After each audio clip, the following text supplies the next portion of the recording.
حضرت عمر فاروق رضی اللہ تعالیٰ عنہ کی اصلاحات اور کارناموں پر بڑے بڑے فلاسفر اور حکمران سر دھن چکے ہیں۔ دنیا کو کوئی مورخ اور اسکالر حضرت عمر کی اصلاحات کو نظر انداز کیے بغیر سستے انصاف کے حامل اصول رقم نہیں کر سکا۔ حضرت عمر فاروق رضی اللہ تعالیٰ عنہ کو 26 ذی الحج 23 ہجری کو فیروز نامی پارسی غلام نے دوران نماز زخمی کر دیا۔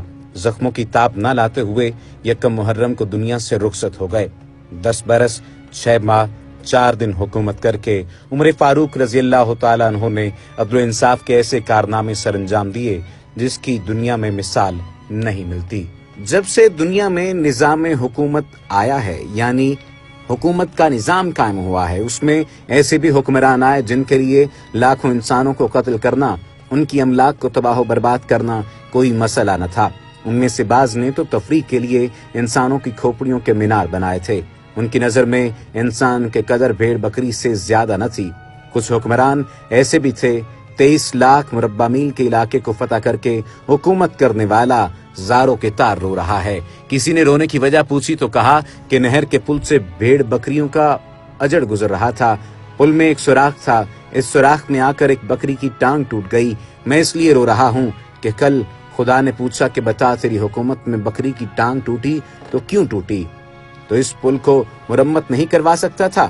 معزز قارئین اور سامعین کرام، یہ ہے حضرت عمر بن خطاب رضی اللہ تعالیٰ عنہ کا دور حکومت۔ حضرت عمر فاروق رضی اللہ تعالیٰ عنہ نے عدل و انصاف، مساوات، امانت، دیانت، صداقت کا وہ درس دیا ہے جس کی وجہ سے آپ کو تمام حکومت کرنے والوں پر برتری حاصل ہے۔ ان کے خوبصورت نظام حکومت پر آج کی اس ویڈیو میں روشنی ڈالی جائے گی، لیکن اگر آپ نے ابھی تک ہمارے چینل کو سبسکرائب نہیں کیا تو سبسکرپشن کا بٹن دبا کر سبسکرائب کر لیجئے۔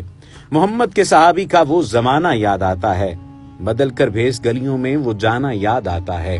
نجف اس عہد کی مائیں جب آٹے کو ترستی ہیں، عمر تیری خلافت کا زمانہ یاد آتا ہے۔ نام عمر، والد کا نام خطاب، تاریخ پیدائش مشہور روایات کے مطابق ہجرت نبی سے 40 سال قبل پیدا ہوئے۔ شباب کا آغاز ہوا تو حضرت عمر فاروق رضی اللہ تعالیٰ عنہ ان شریفانہ مشغلوں میں مشغول ہو گئے جو شرفائے عرب میں معمول تھے۔ پہلوانی اور کشتی میں خاص مہارت حاصل کی، دنگل اور کشتیاں لڑتے تھے۔ حضرت عمر رضی اللہ تعالیٰ عنہ 27 سال کے تھے کہ عرب میں آفتاب رسالت طلوع ہوا۔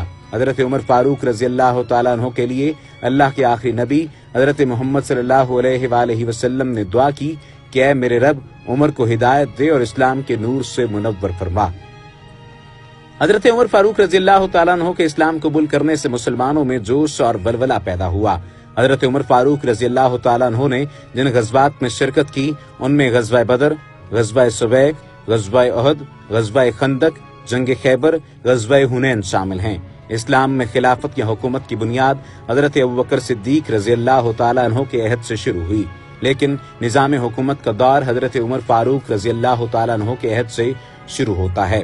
حضرت ابوبکر صدیق رضی اللہ تعالیٰ عنہ کی 2 سالہ خلافت میں اگرچہ بڑی بڑی مہمات کا فیصلہ ہوا، یعنی عرب کے مرتدوں کا خاتمہ ہوا اور بیرونی فتوحات شروع ہوئیں، تاہم حکومت کا کوئی خاص نظام قائم نہیں ہوا اور نہ اتنا مختصر زمانہ اس کے لیے کافی ہوتا ہے۔ حضرت عمر فاروق رضی اللہ تعالیٰ عنہ نے ایک طرف فتوحات کو وسعت دی کہ کیسر و کسریٰ کی وسیع سلطنتیں ٹوٹ کر عرب میں شامل ہو گئیں، اور حضرت عمر فاروق رضی اللہ تعالیٰ عنہ کے دور حکومت میں جن ملکوں اور علاقوں کو فتح کیا گیا ان میں عراق، شام، دمشق، حمص، یرموک، بیت المقدس، Caesarea, Tikrit, Khuzestan, Azerbaijan, Tabaristan, Armenia, Fars, Kerman, Sistan, Makran, خراسان، مصر، سکندریہ سمیت دیگر علاقوں کو فتح کیا گیا اور اسلام کا پرچم سر بلند کیا گیا۔ فتوحات فاروقی کی وسعت کا جائزہ لیں تو حضرت عمر فاروق رضی اللہ تعالیٰ عنہ کے مقبوضہ ممالک کا کل رقبہ 22,51,030 مربع میل میں تھا۔ حضرت عمر نے جو فتوحات حاصل کی ان میں مسلم اور غیر مسلم مورخین نے بھی ان فتوحات کو سنہری حروف میں قلم بند کیا ہے۔ فتوحات کے اسباب کا جائزہ لیں تو پتہ چلتا ہے کہ مسلمانوں میں اس وقت پیغمبر اسلام کی بدولت جو جوش، عزم و استقلال، بلند حوصلگی اور دلیری پیدا ہو گئی تھی، جس کو حضرت عمر فاروق رضی اللہ تعالیٰ عنہ نے زیادہ قوی اور تیز کر دیا تھا۔ रोम और फारस की सल्तनतें ऐन उरूज के जमाने में उसकी टक्कर नहीं उठा सकती थीं। अलबत्ता इसके साथ और चीजें भी मिल गईं जिन्होंने फतूहात में ही नहीं बल्कि क़याम हुकूमत में भी मदद दी। इसमें सबसे ज्यादा मुकद्दम चीज मुसलमानों की रास्तबाजी और दयानतदारी थी। जो मुल्क फतह हो जाता वहां के लोग मुसलमानों से इस कदर मुतासिर होते कि बावजूद इख्तिलाफ मजहब के सल्तनत का जवाल नहीं चाहते थे। उन्होंने मुसलमानों के साथ साथ गैर मुस्लिमों के हुकूक का ख्याल रखा। हजरत उमर फारूक रज़ियल्लाहु तआला अन्हु के दौरे खिलाफत में मजलिस शुरा का क़याम अमल में लाया गया। मजलिस शुरा के अरकान मुख्तलिफ इलाकों का दौरा करते और मौके पर ही लोगों के मसाइल हल करते और इनको मुकम्मल इंसाफ फराहम करते। खलीफा को आम लोगों की तरह के हुकूक दिए गए। मुल्क को सूबाजात और अजला में तकसीम किया गया। आज के अहद की जमहूरी, इश्तराकी, शुराई और सरमायादाराना हुकूमतों की इस्लाहात और कवायद ज़वाबित, तर्ज़े हाय जिंदगी, हर शोबे और हर सोसाइटी का मवाजना हजरत उमर फारूक के दौर से करें तो आपको मालूम होगा कि मोहम्मदी शरीयत को चंद ही सालों में इंसानों की फलाह का सबसे आसान और सहल तरीन जरिया करार दिए जाने वाले इस खलीफा ने जो काम 1400 साल कबल किया था, सारे तरीके आजमाने के बाद भी रियाया परवरी के उन उसूलों तक आज तक जदीद हुकूमतें नहीं पहुंच सकी हैं। हजरत उमर फारूक रज़ियल्लाहु तआला अन्हु की इस्लाहात और कारनामों पर बड़े बड़े फिलोसफर और हुक्मरान सर धुन चुके हैं। दुनिया का कोई मुअर्रख और स्कॉलर हजरत उमर की इस्लाहात को नजरअंदाज किए बगैर सस्ते इंसाफ के हामिल उसूल रकम नहीं कर सका। हजरत उमर रज़ियल्लाहु तआला अन्हु का अदालती निज़ाम हसर हाजिर की तरह नहीं था। इंतहाई आसान और सहल इंसाफ आपकी खसूसियात में है। यहाँ किसी किस्म की रिश्वत, सिफारिश, झूठी गवाही, जानिबदारी और बेईमानी का तस्वुर ही न था। खुद खलीफा वक्त भी अदालत के रूबरू पेश होकर जवाब देने का पाबंद था। हजूर नबी करीम सल्लल्लाहु अलैहि वसल्लम ने फरमाया था, मेरे बाद कोई नबी होता तो उमर होता।